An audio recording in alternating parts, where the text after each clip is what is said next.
Nuevas tecnologías. ZTE es la mayor empresa de contenidos para móviles del mundo.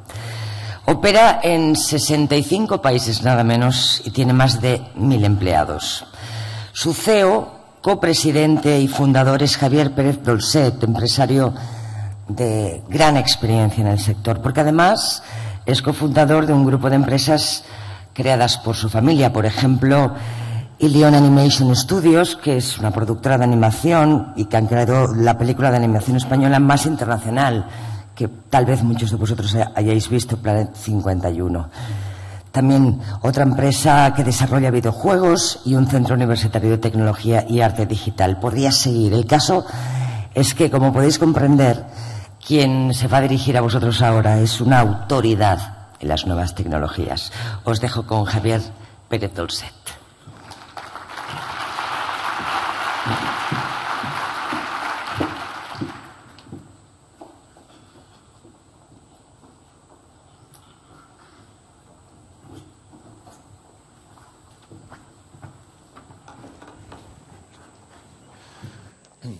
Bueno, buenos días a todos y primero gracias a Telefónica por invitarme a contaros aquí un poco de nuestra historia y voy a empezar por el resumen de lo que voy a contar y voy a decir que hay muchos de los temas de los que voy a hablar que ya los ha contado Pau y la verdad es que me quito el sombrero hacía mucho tiempo que no veía a alguien y que nos recuerda a nosotros hace 20 años, pues cuando con esa frescura y esas ganas que tienes cuando tienes 20 años y que estás dispuesto a hacer lo que sea, ¿no?, por sacar tu negocio adelante. Y estoy de acuerdo en todo lo que dice, menos en una cosa, que es la pasta.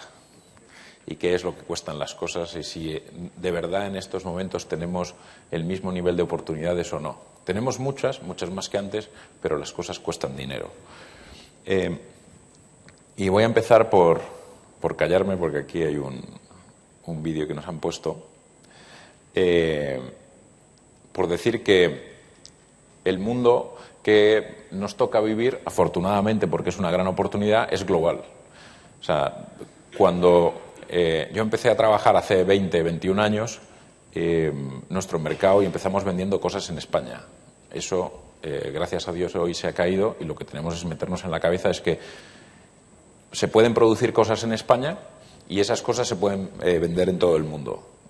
Y obviamente la diferencia entre tener 47 o 7.000 millones de consumidores pues es más que sustancial. Y hay que aproximarse a eso con esa importancia, ¿no? Por supuesto hay que tener en cuenta las diferencias culturales, los idiomas y tal, pero es una oportunidad enorme. La segunda cosa que apuntaría es la pasión, ¿no? Y empezar un negocio de este tipo en el mundo de las tecnologías es absolutamente fundamental. Nosotros empezamos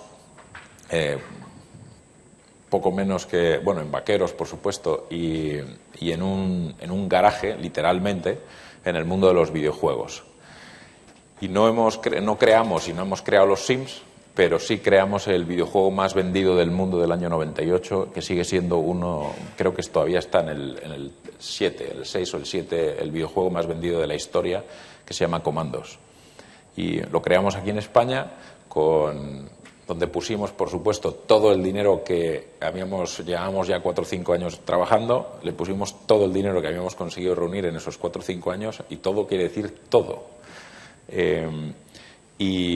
Y bueno, se lanzó al mundo con el 19 de junio del año 98, con un objetivo de ventas que eran de 150.000 copias. Era un videojuego para PC, por supuesto, el mundo multijugador todavía no estaba desarrollado. Y salió, y en una semana se convirtió en número 1 del mundo en 19 países. Y en ese año vendió 4,5 millones de copias, y hasta la fecha probablemente circularán por el mundo del entorno de, entre unas cosas y otras, pues probablemente 140, 150 millones de copias. O sea que, pero bueno, ¿cómo hicimos aquello? Pues con todo lo que teníamos y físicamente, en un garaje, y físicamente en los últimos 2 meses de desarrollo durmiendo en la oficina. Había mucha gente que se quedaba a dormir en la oficina porque si no, no llegábamos con los plazos. Y no un día, a lo mejor te tenías que pasar en la oficina 7 días, 6 o 7 días seguidos, uno detrás de otro. Entonces, probablemente eso solo se puede hacer cuando tienes cierta edad y cuando tienes ese nivel de ganas, ¿no? Luego, según vas cumpliendo años y haciendo más cosas, pues debe ser que te cambian los vaqueros por el traje y, digamos, y la pasión de la oficina por banqueros. Pero bueno, es lo que hay, ¿no? Siguiente tema, y yo creo que en este foro más que apropiado, o sea, la tecnología es el futuro, claramente. O sea, nosotros no hemos hecho otra cosa más que trabajar en el mundo de la tecnología y alrededor de ese. Y bien porque estamos, o sea, aquí en Telefónica hablando del mundo del móvil, por ejemplo, que es la mayor oportunidad que existe y que probablemente la humanidad ha visto en términos de crecimiento y de oportunidades de negocio, pero es que además la tecnología está transformando todos los sectores productivos que hay, absolutamente todos. Y o bien abrazarla para hacer productos tecnológicos o simplemente para transformar lo que ya existe es una oportunidad gigantesca.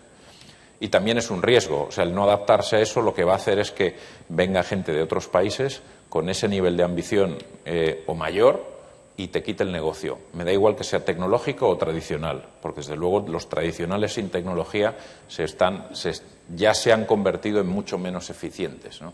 Con lo cual, pues es un tema nada más de que tiempo de que te saquen del mercado. Y desgraciadamente, pues en este país lo hemos visto ya en algunos sectores, ¿sabes? Como, o sea, el textil o algunos de estos que o el juguetero, ¿no? Donde España era una potencia internacional y hoy en estos momentos pues lo que es un desastre. Y dentro del mundo de la tecnología, pues digamos nosotros nos gusta seguir 3 o 4 principios, ¿no? Fundamentales. El primero es inventar, y la creatividad desde luego sí que no tiene fronteras, eres capaz de, con una hoja en blanco puedes pintar lo que quieras y puedes intentar venderlo en todo el mundo. Segundo, esto es enormemente importante, y entro en el tema del dinero y de la pasta que hablaba Pau. WhatsApp sí se ha creado, ha costado muy poco dinero el desarrollo y una cantidad enorme de pasta la infraestructura que hace falta para mantenerlo detrás. La compañía que lo fundó, antes de tener éxito, había conseguido financiación por más de 12 millones de dólares en Estados Unidos, cosa que una startup sin producto y casi sin desarrollo en España o en Europa sea capaz de conseguir ese dinero, pues desgraciadamente no ocurre. O si ocurre, ocurre mucho menos de lo que debería. La idea sí se puede tener, pero el montar una infraestructura como la que hace falta para gestionar WhatsApp cuesta bastante dinero. Una vez que tienes éxito ya todo igual, porque la financiación llega sin límites, o sea, no la tienes ni que pedir, ya viene sola. Pero el comienzo es muy complicado. En el caso de Angry Birds es un juego de enorme éxito, es verdad, pero era el juego número 51 o 52 que hacía Rovio, que es el creador. Y bueno, y hasta llegar ahí, pues Rovio necesitó 30 o 40 millones de dólares. Han estado a punto de cerrar en 2 o 3 ocasiones. Y esto, vamos, lo digo porque conozco personalmente al CEO y lo hemos hablado a lo largo de los muchos años en la industria del videojuego. Lo duro que es vivir en una industria donde lo que tienes es el todo o nada. O sea, como el Angry Birds, se han lanzado pues 1 millón de aplicaciones en el mundo. 1 millón. 1 millón, Y detrás de esos probablemente hay, no sé, 250.000 empresas o 200.000 empresas. De todas ellas ganan dinero, o sea, yo no soy capaz de contar 5. Y Rovio sí gana mucho dinero. Pero antes de llegar ahí habían necesitado muchas decenas de millones de financiación. Y luego han tenido éxito y han seguido explotar chapó. Entonces, la creatividad es fundamental, anticiparse al mercado, que es a donde iba, es absolutamente fundamental. Tú eres capaz de conseguir dinero con una idea cuando eres el primero. Si llegas el segundo o el tercero, estás muerto. Y la desventaja que tenemos aquí en España es que tenemos un enorme talento, tenemos capacidad de anticiparnos al mercado, pero conseguir la financiación en España es extraordinariamente difícil. Lo normal es que te tengas que ir fuera a buscarla. Y fuera es, no te voy a decir que es fácil, pero es conseguible. Y si vives en California o estás dispuesto a ir allí, desde luego, o sea, si tienes una idea razonable y un track record razonable, consigues el dinero que necesitas con seguridad. Y además no importa que te equivoques. O sea, te puedes equivocar, fallarás y tendrás otra idea y volverás a empezar. Y no te escupirá el vecino en la puerta allí, sino todo lo contrario. El anticiparse te lleva... O sea, nosotros empezamos en el mundo del móvil en el año 98, cuando no había nadie en el mundo, y eso nos ha llevado hoy a una posición donde tenemos oficinas en 65 países, 1.000 millones de dólares de facturación, más de 2.000 empleados, somos la compañía número 1 y probablemente... Y eso nació, o sea, yo creo que por una serie de factores especiales, ¿no? El primero es que el móvil se ha desarrollado en Europa y no en Estados Unidos. Entonces, que nosotros seamos los líderes, pues tampoco tiene como mucho sentido histórico, ¿no? Segundo, probablemente empezamos de los primeros. Luego, también ha ayudado que Telefónica en ese tiempo, que se ha convertido en, o sea, fuera de lo que son los grandes carriers monomercado, como pueden ser AT&T o China Mobile, es la compañía más grande del mundo. En el mundo de la telefonía, ¿no? Que sea española, pues eso, oye, también ayuda mucho, entre otras cosas, porque gran parte de los directivos o la gente que trabaja con nosotros en algún momento determinado ha trabajado dentro de Telefónica o en el entorno de Telefónica. Y aunque sea solo como cantera de formación de gente, es absolutamente fundamental. Y eso, bueno, pues digamos, eso se ha producido porque llegamos los primeros al mercado. Igual que pues, Telefónica empezó a expandirse a nivel internacional antes de que los competidores suyos, que eran mucho más grandes, lo hicieran, ¿no? El ser pionero, y aquí, pues, o sea, nosotros hemos sido pioneros y además tenemos la intención de seguir siendo, a pesar de que llevemos el traje y ya tengamos muchas canas, hasta que nos aburramos, ¿no? Y hace unos años decidimos en esa historia de ser pioneros y decir, bueno, pues hemos hecho videojuegos, estamos en el mundo del móvil, ¿por qué no hacemos cine de animación? Porque simplemente nos gustaba, ¿no? Y cogimos la mejor gente que teníamos en tecnología, esto era el año 2002, empezamos a desarrollar el software que nos hacía falta para eso, montamos una producción que se llamaba Planet 51 y nos hemos pasado 5 años produciéndola y se lanzó hace 2, ¿no? Y se ha convertido, Planet 51 es la película. O sea, nosotros no teníamos ninguna historia en el mundo del cine, seguimos sin tener ninguna salvo esta, no tenemos ni idea del mundo del cine, lo reconozco abiertamente, bueno, pero hemos hecho Planet 51, que es la película más taquillera de la historia del cine español. La taquilla internacional ha sido de 180 millones de dólares, es la primera vez que una película española se ha lanzado en 17.000 salas en todo el mundo y 3.800 salas en Estados Unidos. Y con todo ello lo único que quiero decir es que se puede hacer. Y el 60% de esa gente, de la financiación y de la tecnología y de todo lo que hizo posible Planet 51 salió de España. Y está hecha por españoles. Españoles que además controlan gran parte de la industria del cine de animación en Estados Unidos. Las principales cabezas de Pixar, DreamWorks, etcétera, en Estados Unidos son españoles. O sea que talento tenemos. Y aquí, desde mi punto de vista, lo que falta es infraestructura y financiación. Y el último de los puntos, digamos, que seguimos es la necesidad de adaptarse.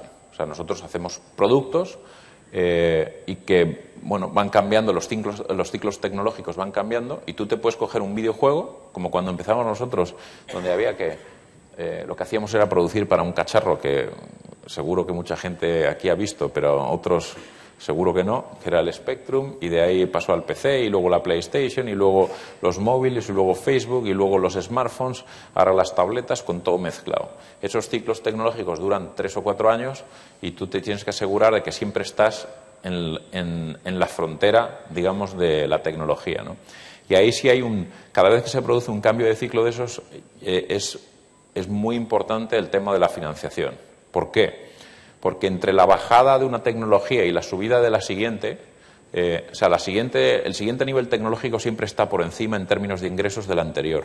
Pero en medio lo que ocurre es que la gente deja de comprar los productos para los sistemas anteriores mientras el mercado empieza a crecer en las nuevas tecnologías. Y lo que se produce es una caída del mercado.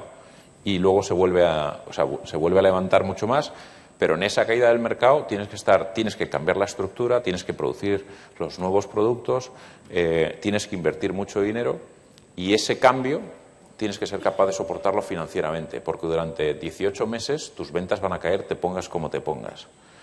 Y ahí, o sea, hemos visto ya en la historia, vamos, yo los he visto personalmente, caer, o sea, a los grandes, digamos, las grandes compañías tecnológicas del entretenimiento se han muerto, literalmente muerto en esos valles, ¿no? Y os hablo de, o sea, la primera, por ejemplo, la pionera del sector de los videojuegos, que fue Atari, que seguro que todo el mundo la recuerda. Pues en el primero de esos valles se escalabró, pero vamos, y no ha quedado ni el nombre. Y a partir de ahí, cada vez que ha habido un cambio, ha habido cantidad de muertos, con lo cual, pues esa previsión, digamos, tecnológica también tiene que venir de la mano de previsión financiera. Otro punto fundamental, no hay que tener, o sea, no hay que avergonzarse de equivocarse. O sea, nosotros nos equivocamos todos los días, fallamos en muchas cosas y lo único que hay que hacer es volverlo a intentar, una y otra vez, volverlo a intentar y no pasa nada. De hecho, o sea, fuera de España eso tiene un enorme reconocimiento, aunque aquí te escupan. Y lo que hay que hacer es comprarse un impermeable y ya está, para vivir aquí y se acaba.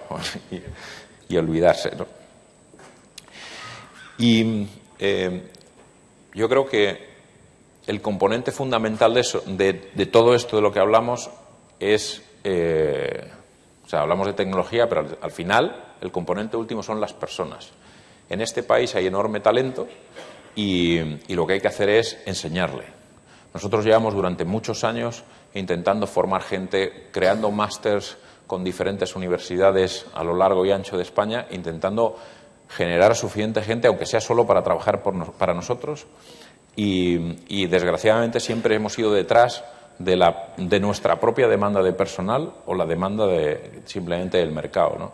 Y hoy pues tenemos ya el 70% de nuestra gente de desarrollo está fuera de España, pero porque no había suficiente, ¿no?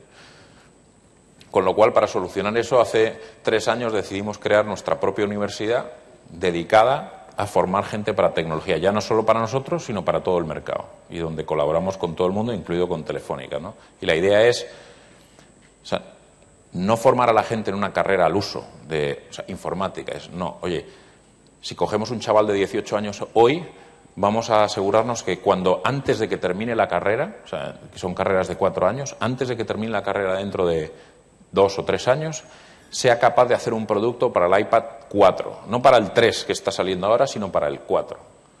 Y para eso, o sea, digamos, lo que hay que enseñarle no tiene nada que ver con lo que se estudia hoy en la universidad. Y lo que hemos hecho además es montar una serie de proyectos de desarrollo y de formación que lo que haga es que sean capaces, mientras son estudiantes, de hacer productos que están en la vanguardia última. O sea, y que sean capaces de lanzar productos para smartphones, para tablets y para lo que venga. Y que sean los primeros o los pioneros en el mercado. Y bueno, pues por el momento va bastante bien y espero que dentro de 2 o 3 años nos podamos reunir aquí y contaros que, pues no sé, lo que sea, 100 empresas o 500 productos han surgido de esos chavales a los que le intentamos enseñar esas cosas que hemos aprendido a lo largo de los años. Y para terminar, hablaría es uno de los valores más importantes que nosotros intentamos seguir es la fidelidad. O sea, la fidelidad en la relación entre, o sea, empleados y socios, amigos, etcétera, etcétera, cuando llevas muchos años de trabajo es absolutamente fundamental. Y tiene que funcionar en las dos, digamos, en las dos vías, tanto desde el punto de vista del respeto como desde el punto de vista de retribución. Y os voy a contar una anécdota en ese sentido que tiene mucha gracia, y es que cuando nosotros empezábamos en el mundo de los videojuegos, una de las personas que trabajaba con nosotros, que era el jefe de los grafistas de comandos y que hoy es el director de Ilion y ha sido el director de Planet 51, en ese momento, cuando empezó a trabajar con nosotros, lo hizo con permiso paterno, porque no llegaba a los 17 años, tenía 16 años entonces cuando entró por la puerta de la oficina, ¿no? Y como no quería estudiar y se le daba muy bien, digamos, el diseño gráfico y tal, el padre, que era un director de banca, amigo de mi familia, pues nos lo trajo a ver qué podíamos hacer con él, ¿no? Y recuerdo que el padre, pues toda la semana se pasaba por el estudio a ver qué es lo que estábamos haciendo y siempre nos decía lo mismo. Dice, bueno, cuando os aburráis de desarrollar esto, a ver si os buscáis un trabajo de verdad. Y bueno, salió Comandos. Este chaval, que entonces tenía 19 años, le pagó la hipoteca a su padre, le compró una casa en la playa y la verdad es que nunca más ha vuelto a decir nada, obviamente, ¿no? Y bueno, ya no es un chaval, ya va a tener hasta un hijo, tiene hasta canas, pues hoy es el director de Ilion y es un chaval magnífico, ¿no? Y bueno, y cosas de esas o anécdotas de ese tipo nos han ocurrido todas, ¿no? Y yo creo que ese es un tema que culturalmente pues hay que cambiar, ¿no? Y por último, pues oye, máxima prudencia financiera, porque